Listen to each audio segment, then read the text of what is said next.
But you mentioned that Denham Springs is worse. Denham Springs is worse, for sure. Than Baton Rouge. Well, it depends on parts of Baton Rouge, like East Baton Rouge where I live. That was pretty bad. Denham Springs, it was more of a widespread, like all of Denham Springs, it seems, got knocked down pretty bad. And then, yeah, like all of East Baton Rouge, and just basically more east. Anything east and north got it bad.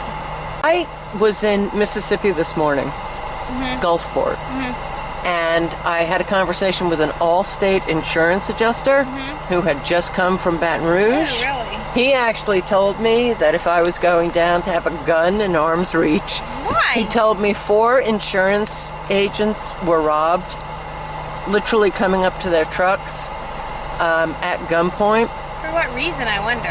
I guess because, I don't know, they could. But he was telling me that he was walking through homes that still had 4 to 6 feet of water. What? Still? Still. Oh, that was this morning. No way, wow. So I can't imagine he would be lying about that. Right, I can't imagine he'd be lying. But what areas do you think that could be happening I don't in? know what areas that would be in. I haven't been following the news because I've been too busy worrying about my house. And this is your house? No, this is a friend's house, but my house did get flooded too. Which is in Baton Rouge.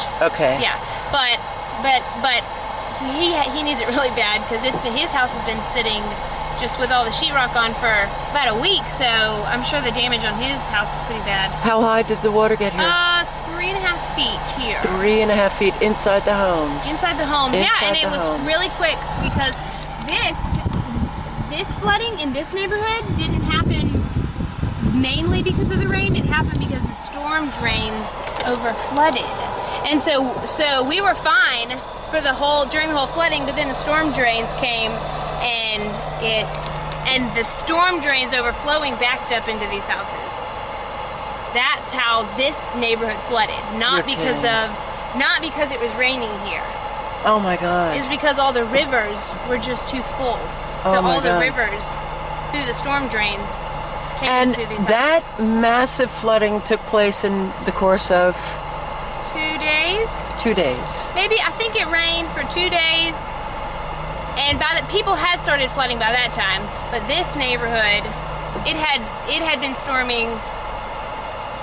But they were dry until 2 days after it rained, and then all the rivers couldn't handle it, and that's when all the streets started flooding from the storm drains, and then it started going into people's houses. And this is pretty intense. I mean, it's intense.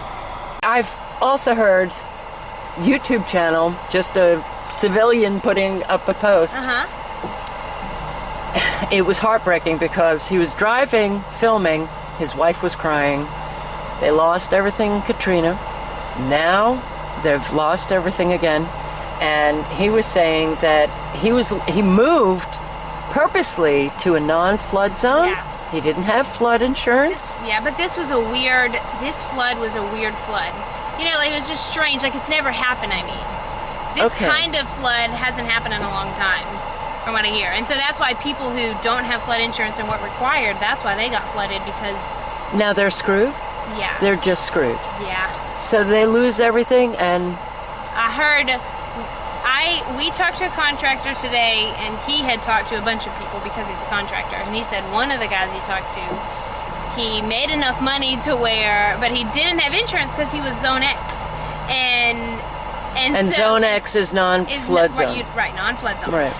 But he made enough money to where FEMA said, you only get $2,000, that's all we're giving you. And so he's like, so I'm screwed? And he's like, yeah, the FEMA's like, well, I mean, you get $2,000.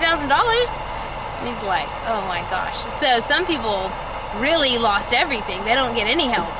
Because these homes are not going to be sold. Yeah. And so what is this going to be, another Hurricane Katrina thing? Where, well, okay, you can't sell your home, so the government buys them for $10,000? Yeah. Well, I mean, if